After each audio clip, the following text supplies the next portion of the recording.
जदि भारत रे नारी शिक्षार प्रचलन होईची जदि नारींकर शिक्षा कथा कह जाए जदि आम भारत रे नारींकर शिक्षार हार बढ़ी तेबे जड़े महान नारींकर त्याग को केही भूली पारिबे नहीं।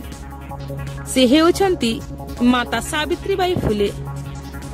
भारतर बहुत लोक माता सावित्रीबाई फुले को जानी नाहंती, किंतु जदि इतिहास देखा जिवो तेबे सावित्रीबाई फुलेंकर अवदान को केही मध्य भूली पारिबे नहीं।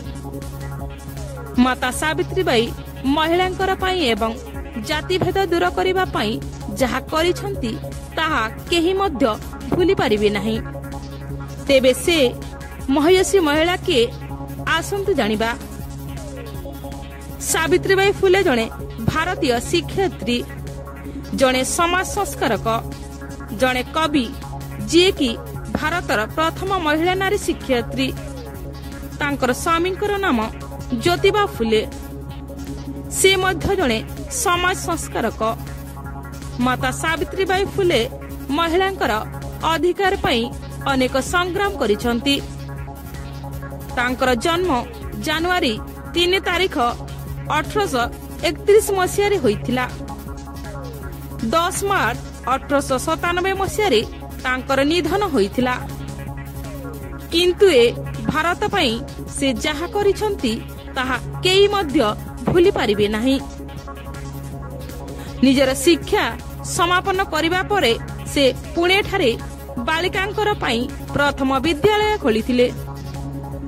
सेथिमे से अनेक समालोचनार शिकार होइथिले।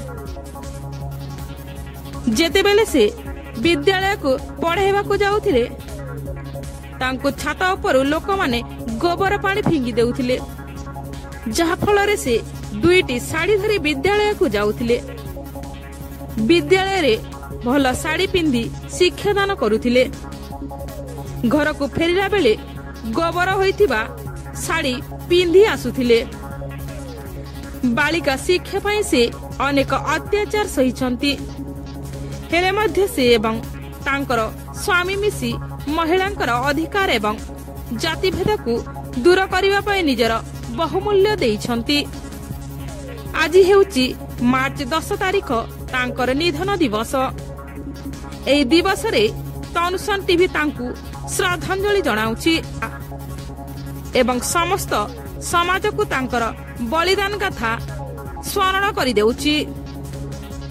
ब्यूरो रिपोर्ट तनुसन टीवी।